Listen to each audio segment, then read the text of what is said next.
제야의 찬바람은 마치 얼음 파편을 품은 듯 얼굴을 핥히고 지나갔다. 남편 진우와 함께 5살 난 딸 소희를 데리고 시댁 본가에 도착했을 때 거실은 이미 사람들로 북적이고 있었다.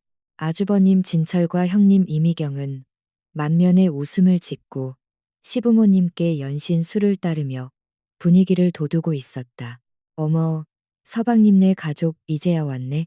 우리 소희 기다리느라 못 빠지는 줄 알았잖아. 형님은 가식 섞인 말투로 우리를 맞이했지만 정작 시어머니 장귀분 여사는 눈길 한 번 주지 않은 채 텔레비전에 시선을 고정하고 있었다. 어머니의 입에서 나온 말에는 온기라고는 눈꽃만큼도 묻어있지 않았다. 둘째네가 상전이네, 상전이야. 온 식구가 기다리는데 이렇게 늦어서야 원. 나는 가슴 밑바닥에서 치밀어 오르는 불쾌감을 억누르며 소희에게 인사를 시켰다. 소희야, 할아버지 할머니한테 인사드려야지. 큰아빠랑 큰엄마한테도. 소희는 작고 귀여운 목소리로 할아버지 할머니, 큰아빠, 큰엄마, 새해 복 많이 받으세요 라며 배꼽 인사를 했다.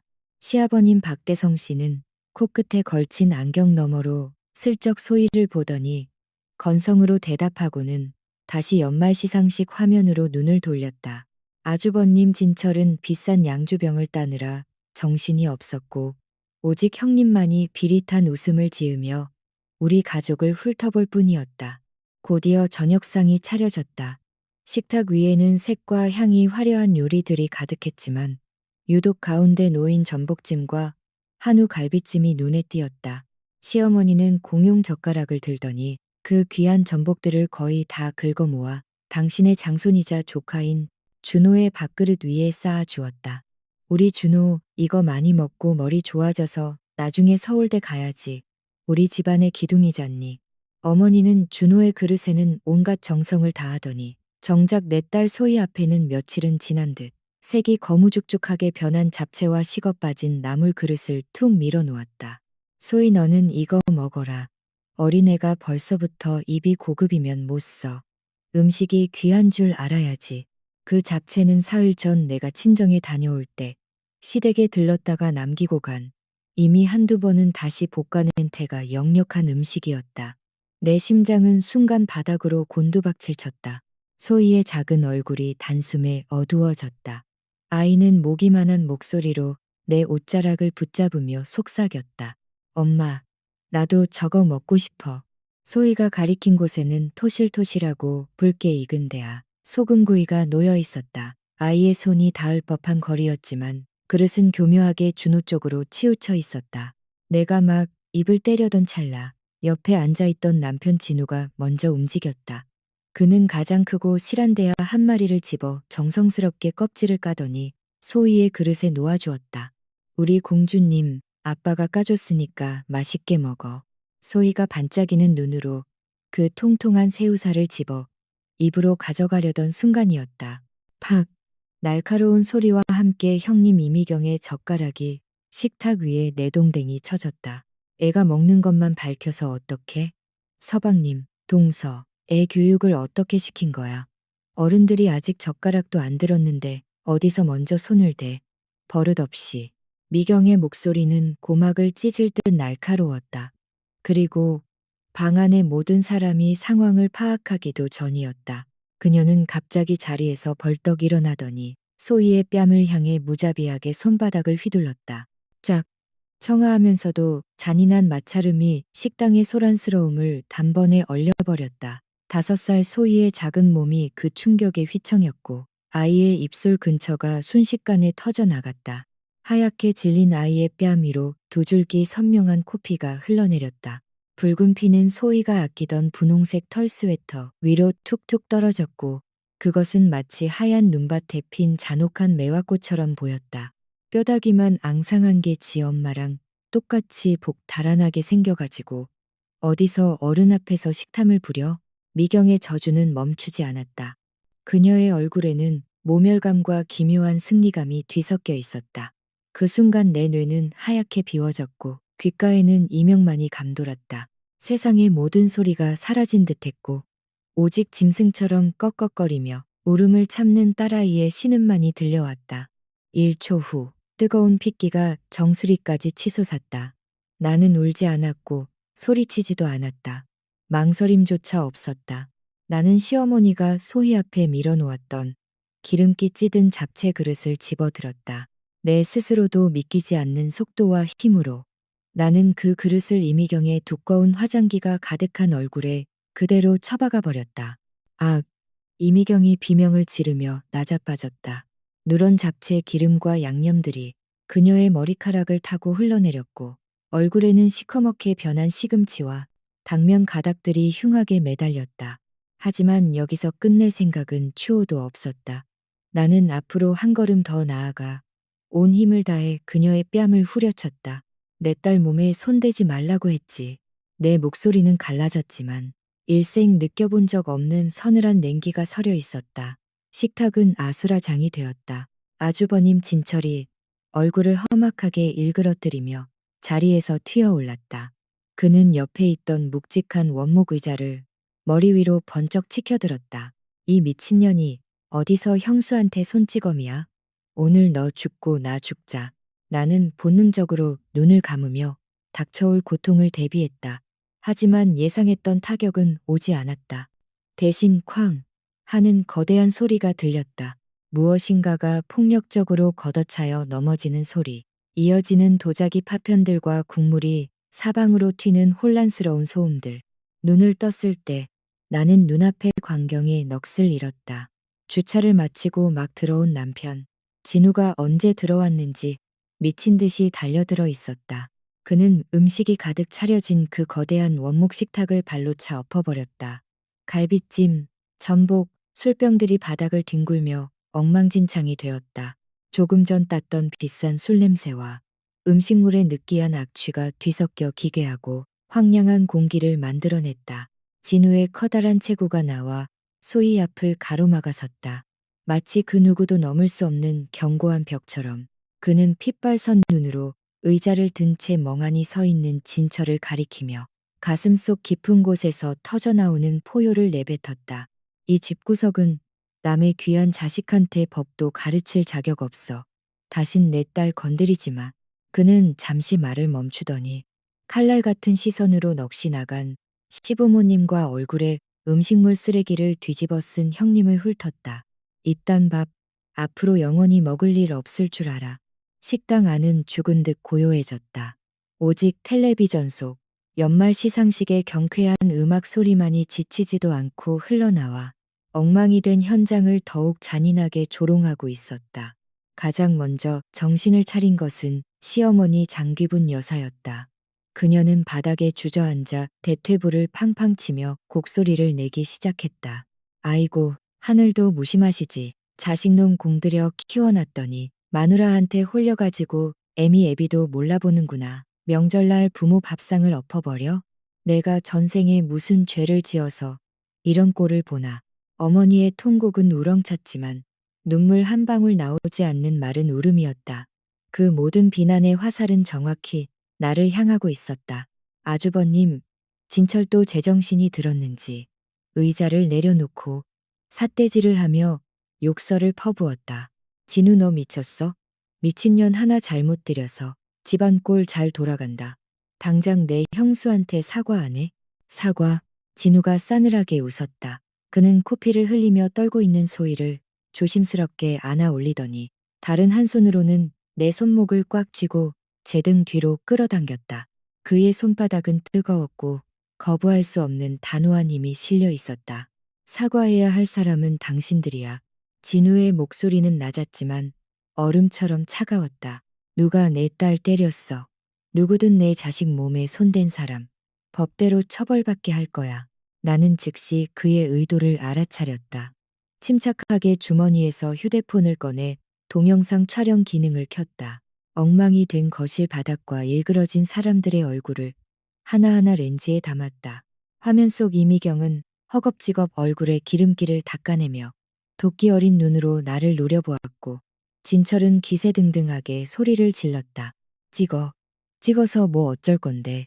확 그냥 핸드폰 부셔버리기 전에 집어치워. 그때 침묵을 지키던 시아버지가 드디어 입을 열었다. 그는 소파 팔걸이를 탁 치며 엄한 목소리로 꾸짖었다. 다들 그만해라. 꼴이 이게 뭐냐. 진우야, 너도 내 처더러 핸드폰 내려놓으라고 해. 가족끼리 무슨 일이 있다고 경찰이니 법이니 운운해? 가족요? 나는 휴대폰을 든 채 한 걸음도 물러서지 않았다. 소희 얼굴에 남은 저 손자국, 당신네 큰며느리가 만든 거예요. 저 지금 바로 경찰에 신고할 겁니다. 아동학대랑 상해죄가 우리 사회에서 어떤 취급을 받는지 똑똑히 보여드리죠. 경찰이라는 말에 시부모와 아주버님의 안색이 변했다. 그들은 집안이라는 울타리 안에서 어른이라는 권위로 군림할 줄만 알았지. 공권력의 실체 앞에서는 비겁했다. 진우는 더 이상 대꾸할 가치도 없다는 듯 소희를 품에 안고 나를 보호하며 밖으로 향했다. 어딜 가? 야, 박진우. 장귀분 여사가 바닥에서 벌떡 일어나 진우의 팔을 붙잡으려 했다. 너희 가면 이 난장판은 누가 치워? 일가 친척들이 알면 우리 박간의 망신은 어쩔 거야. 진우가 고개를 돌렸다. 그의 눈에는 뼛속까지 시린 실망감이 서려 있었다. 당신들이 미경이 형수가 소희 때리는 걸 방관한 순간부터 우리 집안 체면은 당신들이 스스로 짓밟은 거야. 말을 마친 그는 뒤도 돌아보지 않고 숨이 막히는 본가를 빠져나왔다. 며칠 묵으려고 가져온 짐가방은 거실 구석에 버려진 채 누구의 관심도 받지 못했다. 겨울밤에 찬바람이 얼굴을 스쳤지만 나는 아무런 추위도 느끼지 못했다. 진우는 말없이 차를 몰았다. 속도는 빨랐지만 운전은 비정상적일 만큼 안정적이었다. 그는 집으로 향하는 대신 근처 대학병원 응급실 앞에 차를 세웠다. 내려. 그의 목소리는 낮게 잠겨 있었다. 나는 그의 뜻을 이해했다. 응급실 대기실에서 접수를 하고 얼음장 같은 의자에 앉아 소희를 안았다. 아이의 코피는 맺었지만 하얀 볼에 남은 선명한 5손가락 자국은 무섭게 부어올라 있었다. 아이는 지쳤는지 내 품에서 훌쩍이다. 잠이 들었다. 우리 차례가 되었을 때 나는 당직 의사에게 단호하게 요구했다.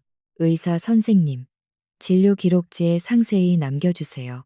5세 여아가 외력에 의한 타격으로 비점막 파열 및 출혈이 발생했고 좌측 협부 연부 조직 좌상을 입었다고 정확히 기재해 주십시오. 젊은 여의사는 소희의 얼굴과 우리 부부를 번갈아 보더니 안쓰러운 눈빛으로 고개를 끄덕였다. 그녀는 내 요구대로 한자도 빠짐없이 기록했다. 나는 휴대폰으로 진료 기록, 진단서, 수납 영수증, 그리고 소희의 상처 부위를 여러 각도에서 고화질로 촬영했다. 이 모든 자료는 즉시 클라우드에 암호화하여 저장했다. 모든 일을 마치고 나니 새벽 1시가 훌쩍 넘은 시간이었다. 집으로 돌아가는 차 안은 여전히 정적만이 흘렀다. 뒷좌석 카시트에서 소희는 곤히 잠들어 있었지만 나와 진우는 눈을 붙일 엄두조차 나지 않았다. 아파트 지하 주차장에 차를 세운 후 진우는 시동을 껐지만 내리지 않았다. 어둠 속에서 그가 갑자기 자기 뺨을 세차게 내리쳤다. 찰싹하는 소리가 정적을 깨고 울려 퍼졌다. 서윤아, 미안해. 그의 목소리에는 고통과 자책이 가득했다. 내가 못나서, 내가 힘이 없어서 당신이랑 소희를 못 지켰어. 나는 붉은 손자국이 남은 그의 옆얼굴을 바라보았다. 가슴속에 만감이 교차했다. 나는 울지도 않았고 그를 달래지도 않았다. 오늘 밤 이후로 모든 것이 완전히 바뀌어야 한다는 것을 직감했기 때문이었다. 나는 미세하게 떨리는 그의 손을 꽉 잡으며 한자 한자 힘주어 말했다. 진우 씨, 우리 사이에 미안하다는 말은 필요 없어. 하지만 오늘부터 우리는 그 사람들과 완전히 끝낼 거야. 절연이라고. 진우가 고개를 들었다. 그의 눈빛은 그 어느 때보다 단단했다. 알아. 내일 아침에 바로 가족 단톡방에 공표할게. 앞으로 법적인 최소 부양비 외에는 단돈 1원도 안 보낼 거야. 형네 회사 도면 검토해주는 일도 이제 끝이야. 그는 그것이 절연의 전부라고 생각하는 듯했다. 하지만 수석 감사역으로 일하며 다져진 나의 직과는 다르게 말하고 있었다. 제야의 종소리 대신 울려 퍼졌던 그 난장판 배후에는 단순히 고부 갈등이나 형제 간의 불화 이상의 것이 숨겨져 있었다. 아주버님과 형님의 그 광기, 어린 행동은 마치 거대한 압박감 속에서 이성을 잃은 자들의 발악처럼 보였다. 진정한 전쟁은 이제 막 시작이었다. 새해 첫날과 둘째 날, 우리 부부의 세계는 기이할 정도로 고요했다. 남편 진우는 말한 대로 행동에 옮겼다. 설날 아침 9시, 그는 박씨 가문 일가 친척이라는 이름의 가족 단톡방에 장문의 메시지를 올렸다.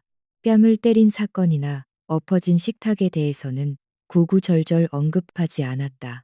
다만 가치관의 차이가 너무 커서 더 이상 원만한 관계를 유지하기 어려우며 오늘부로 법이 정한 최소한의 부양비 외에는 본가에 대한 모든 경제적 지원과 기술적 원조를 중단하겠다는 선언이었다. 메시지가 올라오기 무섭게 단톡방은 벌집을 쑤셔놓은 듯 폭발했다.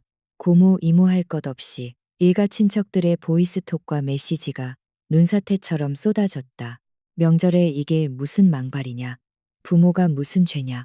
그래도 뼈는 살보다 진하다는 등의 고리타분한 훈수들이 줄을 이었다. 아주버님 진철은 아예 대놓고 욕설을 퍼부었다. 제 마누라 치맛바람에 놀아나 부모 형제도 모르는 배간씨 같은 놈이라며 나를 대놓고 저격했다. 진우는 아무 대답도 하지 않은 채 단톡방 알림을 끄고 빗발치는 시부모님의 전화까지 단 한 번의 통화 끝에 차단해버렸다. 당신들이 내 아내와 아이를 존중하는 법을 배울 때까지 효도라는 단어는 꺼내지도 마세요. 그것이 진우가 본가에 남긴 마지막 말이었다. 나는 이 냉전이 아주 오래 갈 것이라 생각했다. 적어도 둘 중 한쪽이 백기를 들 때까지는 말이다. 하지만 내 예상은 빗나갔다. 설 연휴 셋째 날 오전, 우리 집 초인종이 울렸다. 인터폰 너머에는 뜻밖에도 아주버님 진철이 혼자 서 있었다. 그의 손에는 고가의 수입 과일 상자와 고급 차 세트가 들려 있었다. 재수 씨, 문 좀 열어봐요. 내가 사과하러 왔어. 밖에서 들리는 진철의 목소리는 놀랍게도 공손하고 간절했다. 진우는 미간을 찌푸리며 무시하려 했지만 나는 그의 손을 누르며 조용히 속삭였다. 저 사람이 무슨 속셈으로 여기까지 왔는지 확인이나 해보자고. 문이 열리자 진철의 얼굴에 비굴한 가식 미소가 가득 찼다. 그는 현관에 선 채로 연신 허리를 굽혔다. 재수 씨, 진우야. 제야에 있었던 일은 정말 내가 죽을 죄를 지었다. 내가 술이 과해서 순간적으로 이성을 잃었어.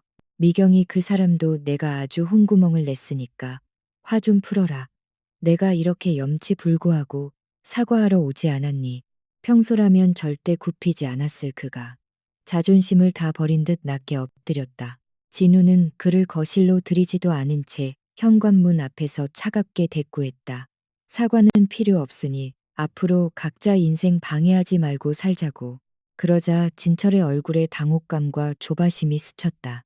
그는 목소리를 낮춰 거의 애걸하듯 진우의 팔을 붙잡았다. 진우야, 내가 다 잘못했다. 그런데 너 예전에 형 도와준다고 했던 그 남부권 상업 지구 설계도 말이야. 그거 내일 당장 입찰 서류로 제출해야 하거든. 이제 마지막 단계만 남았는데 네가 거기 서명만 해주면 돼. 이 프로젝트 실패하면 형 회사 정말 끝장난다. 이번 한 번만 엄마 얼굴 봐서라도 도와주라. 응. 그는 가방에서 두툼한 도면 뭉치를 꺼내 진우에게 밀어붙였다. 진우는 쳐다보지도 않고 거절했다. 하지만 진철은 이마에 땀방울까지 맺히며 매달렸다. 이번만 서명해주면 다시는 나타나지 않겠다는 보장까지 하면서 말이다. 그가 저 자세로 나오면 나올수록 내 머릿속에 직업적 본능이 비상벨을 울려댔다. 감사역으로 근무하며 수많은 분식회계와 계약 사기, 함정들을 파헤쳐온 내 본능이었다. 자기 체면이 목숨보다 귀한 박진철이라는 인물이 제야의 의자까지 휘둘렀던 사람이 단 이틀 만에 이렇게 180도 태도를 바꾼다는 것은 거대한 리스크 신호였다. 여기에는 반드시 우리가 모르는 독이 들어있다. 아주버님, 더 이상 할 말 없으니 이만 가주세요. 나는 진우 앞을 가로막으며 냉정하게 축객령을 내렸다. 진철은 내 서슬 퍼런 눈빛에 밀려도면을 챙겨 들고는 후회하게 될 거야 라는 말을 중얼거리며 쫓겨나듯 사라졌다. 현관문이 닫히자 진우는 화가 머리끝까지 난 듯 숨을 몰아쉬었다. 기다려봐. 진우 씨, 뭔가 이상하지 않아? 뭐가? 그 형 원래 속물인 거 하루 이틀이야? 아니 그게 아냐. 나는 창밖으로 멀어지는 진철의 뒷모습을 보며 말했다. 이틀 전만 해도 우릴 죽일 듯이 굴던 사람이 명절 연휴에 선물까지 들고 와서 서명을 구걸했어. 그 서명의 가치가 본인의 자존심보다 심지어 동생과의 연을 끊는 것보다 더 크다는 뜻이야. 그 도면 서명, 단순히 절차상의 문제가 아닐 거야. 내 말에 진우도 멍해진 듯 보였다. 그는 기술밖에 모르는 순진한 사람이었지만 바보는 아니었다. 나는 곧장 서재로가 노트북을 열었다. 수석 감사역인 내 컴퓨터에는 기업 정보를 조회할 수 있는 온갖 유료 툴들이 깔려 있었다. 아주버님 회사 정확한 명칭이 뭐지? 홍발 건재 무역. 나는 숙련된 솜씨로 회사명을 입력하고 조회 버튼을 눌렀다. 거미줄처럼 얽힌 기업 정보가 화면에 펼쳐졌다. 가장 먼저 눈에 띈 것은 잦은 대표이사 변경 기록이었다. 반년 전 대표이사가 진철에서 형님의 먼 친척으로 바뀌었다가 한 달 만에 다시 진철로 돌아왔다. 이는 전형적으로 리스크를 회피하거나 부실 자산을 털어내기 위한 신호였다. 사법 리스크란에는 이미 미지급 대금으로 인한 소송 정보가 3건이나 떠 있었다. 자금줄이 이미 말라버렸다는 증거였다. 이게 다가 아니야. 나는 연결 기업 정보를 더 깊이 파고들었다. 홍발 건재 무역 산하에 홍토 개발 건축이라는 신설 법인이 있었는데 그 회사의 법인 대표는 놀랍게도 시아버지 박대성 씨의 이름으로 되어 있었다. 법적 리스크가 없는 시아버님 명의로 깨끗한 법인을 세워 사업을 따내고 모든 부채와 소송 리스크는 기존 회사에 남겨두는 전형적인 방화벽 설정이야.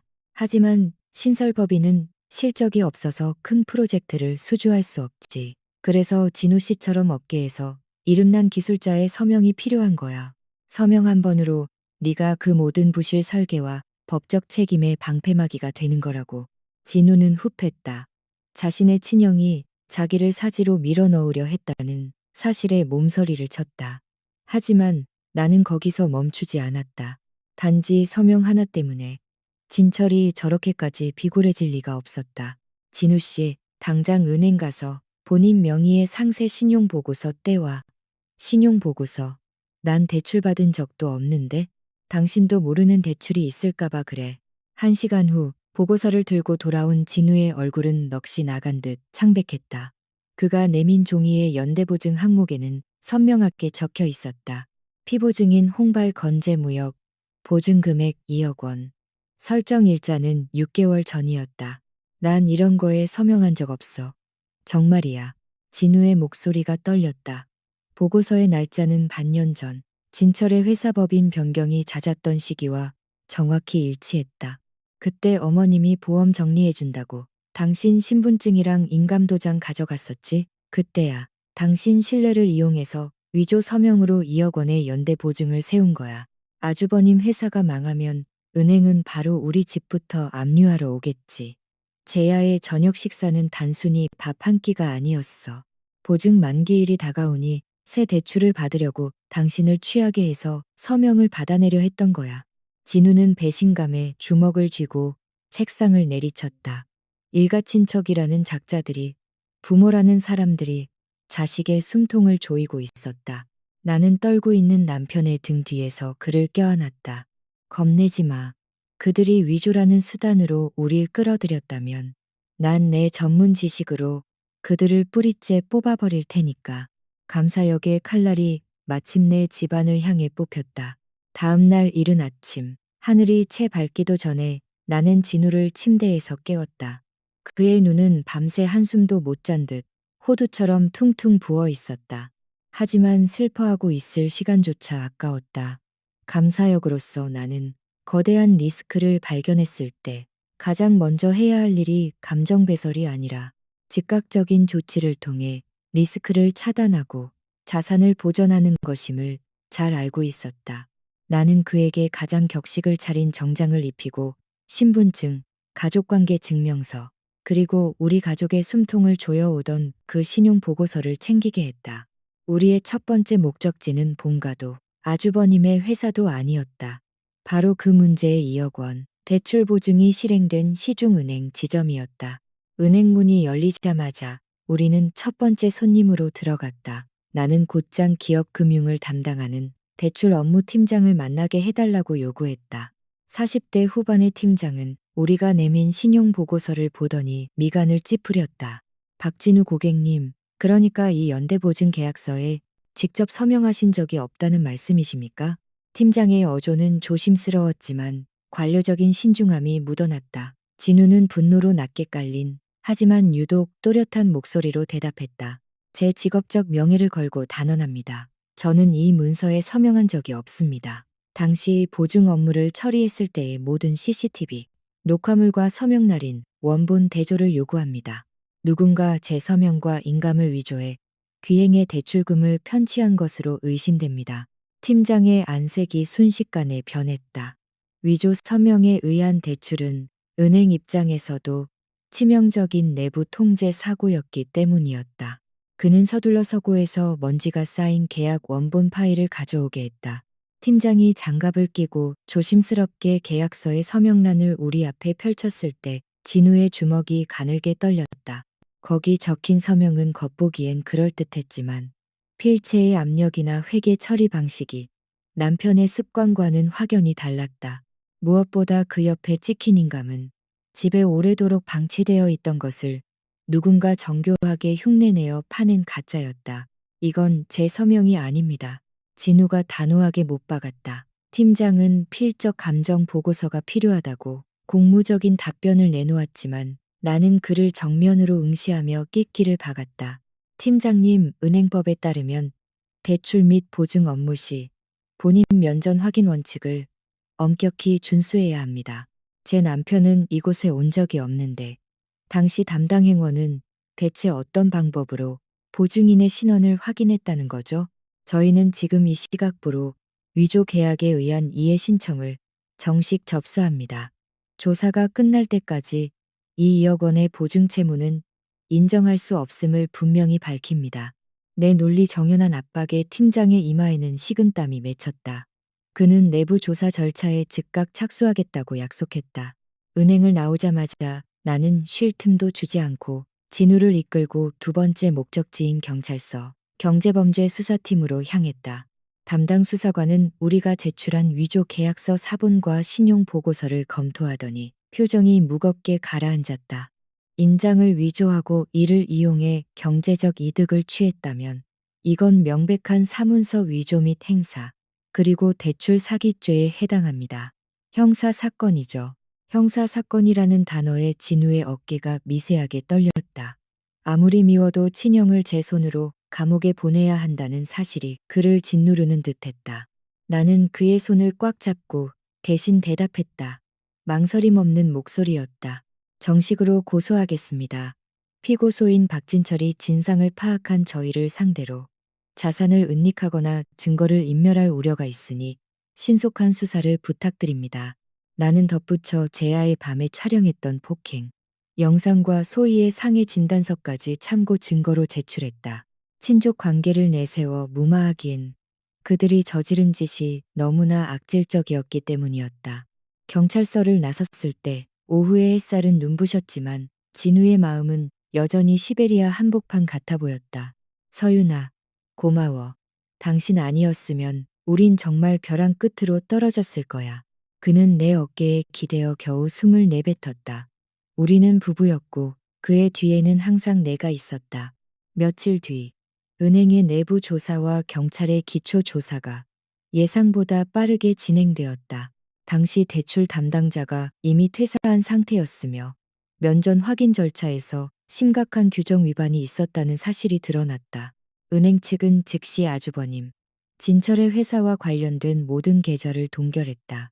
그날 오후 내가 회사에서 급한 감사 보고서를 처리하고 있을 때 안내 데스크에서 당황한 목소리로 내선 전화가 걸려왔다.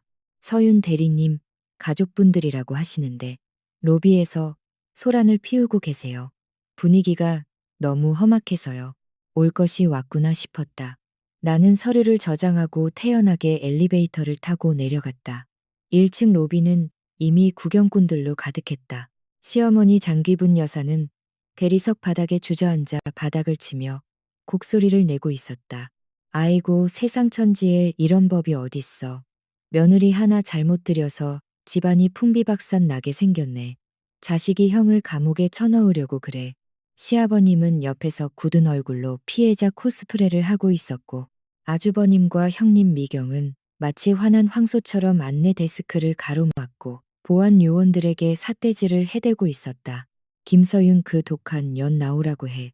지가 뭔데 내 회사 계좌를 묶어. 우리 온 가족 다 굶겨 죽일 셈이야. 그들은 내가 다니는 직장에 찾아와 소란을 피우면 내 명예가 실추될까 겁을 먹고 항복할 것이라 믿는 모양이었다. 전형적이고 야만적인 방식이었다. 나는 군중을 해치고 그들 앞에 무표정하게 섰다. 어머니, 아주버님, 이렇게 요란하게 찾아오신 걸 보니 제가 무슨 훈장이라도 드려야 할 것 같네요. 내 목소리는 작았지만 명확했다. 장기분의 통곡이 멈췄고 사람들의 시선이 일제히 나에게 꽂혔다. 형님 이미경이 기다렸다는 듯 나에게 달려들며 비명을 질렀다. 이 악독한 년, 네가 감히 우리 그의 회사 계좌를 동결시켜. 네가 사람이야. 아주버님을 감옥에 보내려고 안달이 났구나. 제가 사람이라서 그런 겁니다. 법을 지키는 시민이라서요. 나는 가방에서 미리 준비해온 서류 뭉치를 꺼내 들고 목소리를 높였다. 아주버님 박진철 씨는 제 남편의 서명과 인감을 위조해 2억 원의 대출을 받았습니다. 저희는 이 사실을 확인하고 정당하게 경찰에 신고했을 뿐입니다. 이게 잘못된 일입니까? 내 말 한마디에 로비가 웅성거림으로 가득 찼다. 2억 대출 사기, 필적 위조라는 단어들이 사람들 사이로 번져나갔다. 진철의 얼굴이 돼지 간색으로 변하며 소리를 질렀지만 나는 아랑곳하지 않고 고소 수리 통지서와 위조된 계약서 사본을 사람들에게 보란 듯이 펼쳐 보였다. 여기 증거가 있습니다. 공권력이 확인한 서류예요. 제가 거짓말을 하는 거라면 법적 책임을 지겠습니다. 하지만 사실이라면 경제 범죄를 저지른 사람이 피해자 가족의 직장에 찾아와 행패를 부리는 건 대체 무슨 경우입니까? 여론은 순식간에 반전되었다. 시어머니는 이제 내 다리를 붙잡고 비굴하게 매달리려 했지만 나는 차갑게 비켜섰다. 소희의 뺨을 때리고 그 피 묻은 얼굴을 방관했던 그들의 잔인함을 나는 잊지 않았다. 법 앞에는 가족도 사정도 없습니다. 자업자득이죠. 한 번만 더 제 회사에 찾아와서 영업 방해하시면 그때는 업무 방해와 명예훼손으로 가중 처벌받게 해드릴 테니 각오하세요. 보안 요원들이 그들을 끌어내기 시작했다. 로비에서의 대승이었지만 나는 알고 있었다. 구석에 몰린 쥐는 더 독하게 달려드는 법이라는 것을. 그들은 이제 가장 비겁하고 치졸한 곳으로 화살을 돌릴 것이었다. 회사 로비에서의 난동이 실패로 끝나자 박진철 일가는 광기에 휩싸였다. 상식적인 수준의 사과나 반성이 통하지 않는 상대라는 것을 깨달은 그들은 이제 비겁하게도 우리 가족이 거주하는 아파트 단지로 전장을 옮겼다. 그날 이후 아파트 입주민 단톡방에는 우리 부부를 겨냥한 음해성 글들이 매일같이 올라오기 시작했다. 요즘 젊은 사람들은 무섭네요. 돈 몇 푼 때문에 친형을 고소하다니. 그 집 며느리가 보통 독한 게 아니래요. 시어머니가 아파트 정문에서 울고 계시는데 정말 안쓰럽더라고요. 형님 이미경의 수작이었다. 논리로 이길 수 없으니 여론을 조작해 우리를 비정한 악마로 몰아세워 고립시키려는 속셈이었다. 남편 진우는 억울함에 당장이라도 단톡방에서 싸우려 했지만 나는 그를 만류했다. 진우 씨, 저들이 원하는 게 여론전이라면 우리는 더 크고 확실한 팩트로 대응하면 돼. 토요일 오전 나는 관리사무소에 정식으로 요청하여 커뮤니티 센터 로비에 가정 자산 안전 및 법률 리스크 방지를 위한 이웃 간담회를 열겠다고 신청했다. 처음엔 망설이던 관리소장님도 사건의 전말을 듣고는 흔쾌히 장소를 내주었다. 오전 10시 주민들이 가장 많이 이동하는 시간에 맞춰 우리는 거대한 대자보를 로비 정중앙에 붙였다. 제목은 붉은 글씨로 선명하게 적었다. 박진우 입주민의 명의를 도용한 2억 원 대출 사기 사건에 대한 진실 보고, 그 아래에는 위조된 계약서, 필적 감정 결과서, 은행의 비대면 원칙 위반 확인서, 그리고 경찰서에 사건 수사 결과 통지서를 나란히 전시했다. 우리가 준비를 마치자마자 시부모와 박진철 부부가 귀신같이 알고 몰려왔다. 그들은 동네 망신을 시킨다며 대자보를 찢으려 달려들었지만 진우가 그들을 가로막았다. 나는 미리 준비한 확성기를 켰다. 주민 여러분, 안녕하십니까? 최근 저희 부부를 둘러싼 악의적인 소문에 대해 오늘 이 자리에서 모든 증거를 공개하겠습니다. 사람들이 하나둘 모여들기 시작했다. 나는 냉정하고 차분하게 대자보의 내용을 설명해 나갔다. 첫째, 이것은 단순한 형제간의 돈 문제가 아닙니다. 2억 원이라는 거액을 가로채기 위해 서류를 조작한 형사사건입니다. 만약 아주버님의 회사가 부도났다면 저희는 이 아파트에서 쫓겨나 길거리에 나앉았을 것입니다. 여러분이라면 이런 형제를 용서하시겠습니까? 주민들 사이에서 탄식이 터져나왔다. 나는 멈추지 않고 두 번째 문서를 꺼냈다. 지난 5년간 남편이 시부모님께 보낸 3천만 원이 넘는 송금 내역서였다. 저희는 부모님 부양을 위해 최선을 다했습니다. 하지만 이 돈은 모두 아주버님의 사업 실패를 메꾸는 데 쓰였습니다. 그리고 무엇보다 나는 휴대폰을 블루투스 스피커에 연결했다. 제야의 밤, 형님 이미경이 소희를 모욕하며 뺨을 때리던 순간의 녹음 파일과 아이의 처절한 울음소리가 로비 가득 울려 퍼졌다.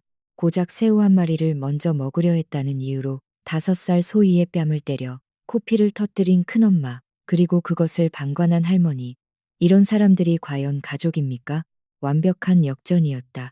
조금 전까지 시어머니를 동정하던 이웃들의 눈빛은 경멸과 분노로 바뀌었다.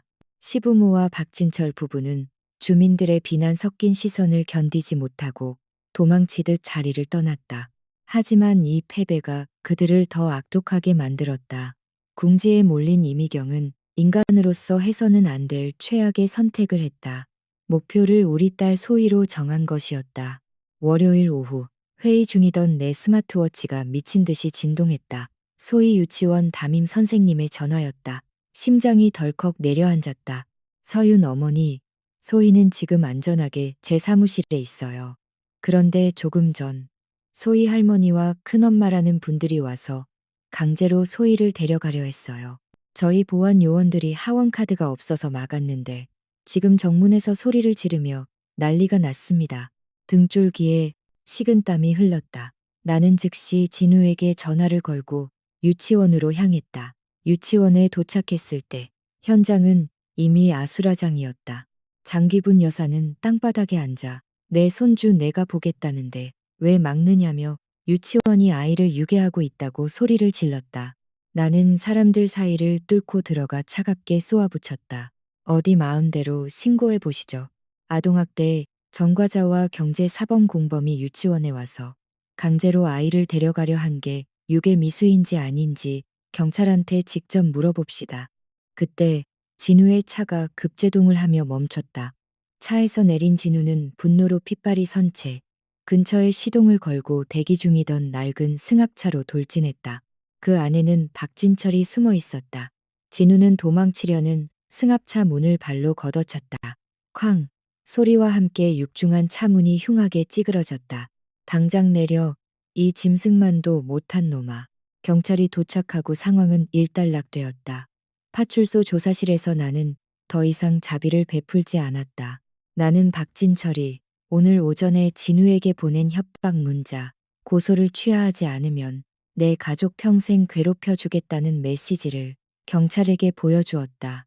이것은 단순한 면회 시도가 아닙니다. 형사사건의 고소 취하를 목적으로 아이를 인질로 삼으려 한 명백한 보복 범죄이자 유괴 미수입니다. 내 논리 정연한 진술 앞에 경찰관의 표정도 굳어졌다. 그날 밤 박진철은 보복 범죄 및 유괴 미수 혐의가 더해져 긴급 체포되었다. 집으로 돌아온 진우는 한동안 말을 잇지 못했다. 하지만 다음 날 아침 그는 엔지니어 특유의 냉정함을 되찾은 눈빛으로 내게 서류 뭉치를 내밀었다. 서윤아, 이제는 내가 끝낼게. 지난 몇 년간 박진철의 회사를 위해 무보수로 도면을 검토해 주었던 진우는 누구보다 그 회사가 얼마나 썩어 있는지를 잘 알고 있었다. 그는 박진철이 시공한 건물들의 부실공사 증거들을 모두 정리해 두었다. 여기 남부상가 단지 보이지? 설계 규정 무시하고 철근을 20%나 뺐어. 그리고 이 신축 초등학교 부대시설 말이야. 배수관을 규격 미달해 저가 제품으로 바꿔치기 했지. 이건 집이 아니라 시한폭탄이야. 진우는 그 상세한 기술 분석 보고서를 국토교통부와 시청건축과 그리고 안전진단본부에 동시 제출했다. 감사역인 나의 법률적 대응과 엔지니어인 남편의 기술적 타격이 결합된 박진철을 향한 사형 선고였다. 박진철의 부실한 모래성이 무너지는 것은 한순간이었다. 진우가 제출한 정밀기술 보고서는 건설업계의 핵폭탄급 파장을 불러일으켰고 언론은 연일 남부상업지구의 심각한 안전 불감증을 보도했다. 공사는 전면 중단되었으며 은행은 대출금 회수에 나섰고 거래처들은 하이에나처럼 달려들어 남은 자산에 압류를 걸었다. 박진철은 유치장 안에서 자신의 제국이 잿더미가 되는 것을 무력하게 지켜봐야만 했다. 상황이 파국으로 치닫자 이번에는 시부모님이 직접 나섰다. 박진철이 구속된 지 사흘째 되던 날 우리는 친척들로부터 다급한 전화를 받았다. 시아버님이 화병으로 쓰러져 대학병원 응급실로 실려갔으며 당장 심장 수술을 하지 않으면 생명이 위독하다는 소식이었다. 친척들은 약속이라도 한 듯 진우를 몰아세웠다. 아비가 죽어가는데 자식된 도리로 고소를 취하하고 형을 꺼내야 아버지가 살지 않겠느냐는 전형적인 도덕적 유죄 판결이었다. 진우는 하얗게 질린 채 흔들렸다. 아무리 천륜을 끊기로 했다지만 아버지의 생사 앞에서는 심장이 약해질 수밖에 없는 남자였다. 나는 말없이 그를 데리고 병원으로 향했다. 병실 앞은 이미 친척들로 북새통이었고 시어머니 장귀분 여사는 진우의 멱살을 잡고 통곡했다. 이 불효자 놈아, 내 아버지가 죽어간다.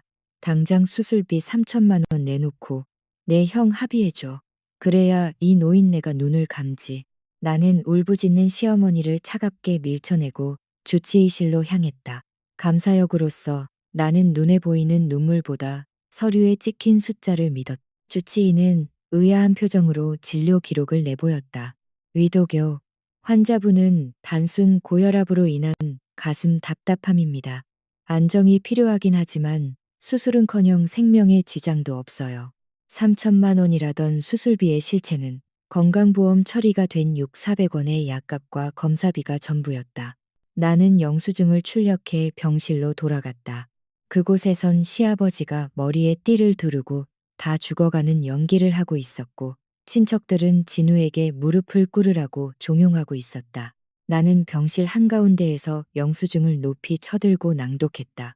병명 고혈압, 예상 진료비 3영원대, 3천만 원의 수술비는 아마도 박진철 씨의 사기 미수금을 갚기 위한 비용이었나 보네요. 내 말이 끝나기도 전에 위독하다던 시아버지가 침대에서 벌떡 일어나 삿대질을 하며 욕설을 퍼부었다. 그 활기찬 모습에 병실 안은 쥐 죽은 듯 조용해졌다. 진우는 그 비참한 연극을 지켜보다가 품 안에서 미리 준비한 서류를 시아버지의 발치에 던졌다. 상속 포기 및 부양 거부 선언서였다. 오늘로 박진우라는 아들은 죽었습니다. 법적인 최소 부양비 외에 내 인생에서 당신들의 자리는 없습니다. 우리가 병실을 나오자 그 이익 공동체는 내부에서부터 추하게 무너져 내리기 시작했다. 더 이상 뽑아낼 피가 없다는 것을 깨달은 형님 이미경이 가장 먼저 배신했다. 그녀는 시부모님의 노후, 자금과 남은 현금을 모두 챙겨 친정으로 도주했고 박진철을 엄벌해 달라며 그의 비자금 장부까지 검찰에 넘겼다. 박진철 또한 가만히 있지 않았다. 그는 아내의 배신에 미쳐버려 수사 과정에서 시아버지의 과거 공금, 횡령 사실과 시어머니의 부끄러운 가족사까지 모조리 폭로했다. 한때 장손을 위해 소희의 뺨을 때리던 그들은 이제 서로의 목을 물어뜯는 독사떼가 되어 진흙탕 싸움을 벌였다. 최종 판결에서 박진철은 사기 및 부실 시공 혐의로 징역 7년을 선고받았다. 이미경은 재산 은닉 혐의로 벌금형을 받고 이혼당한 채 남부의 어느 공장 지하에서 교대 근무를 하며 비참한 삶을 살게 되었다. 시부모님은 아들의 채무보증 때문에 살던 본가마저 경매로 넘겨주고 도시 변두리의 습기 찬 단칸방으로 쫓겨났다. 시아버지는 충격으로 반신마비가 왔고 시어머니는 생계를 위해 폐지를 주우며 손자 준호의 폐악질을 견뎌야 하는 처지가 되었다. 다시 1년이 흘러 제야의 밤이 찾아왔다. 우리 집은 따뜻한 온기와 맛있는 음식 냄새로 가득했다. 진우는 카툰 앞치마를 두르고 주방에서 소희가 좋아하는 대하 소금구이를 준비했고 소희는 새빨간 원피스를 입고 거실을 누비며 깔깔거렸다. 식탁에는 오직 우리 세 사람만을 위한 정갈한 음식이 차려졌다. 진우는 정성스럽게 새우 껍질을 까서 소희의 그릇에 먼저 놓아주었고 소희는 아빠의 사랑을 듬뿍 담아 새우를 크게 한 입 베어 물었다. 진짜 맛있어. 아빠 최고. 나는 그 평화로운 광경을 바라보며 미소 지었다. 우리는 더 이상 과거의 그림자를 언급하지 않았다. 누군가의 눈치를 보지 않아도 되는 식탁, 소중한 사람의 존엄이 지켜지는 집, 그것이야말로 우리가 그토록 투쟁하며 지켜내고자 했던 평범한 행복이었다. 창밖으로 새해를 축하하는 불꽃이 밤하늘을 수놓았다. 진우가 내게도 잘 까진 새우 한 점을 건넸다. 입안 가득 퍼지는 달콤한 맛은 우리가 이 가짜 가족의 굴레를 걷어차고 쟁취해낸 승리의 맛이었다. 진정으로 우리만의 시대가 이 따뜻한 제야의 밤으로부터 시작되고 있었다.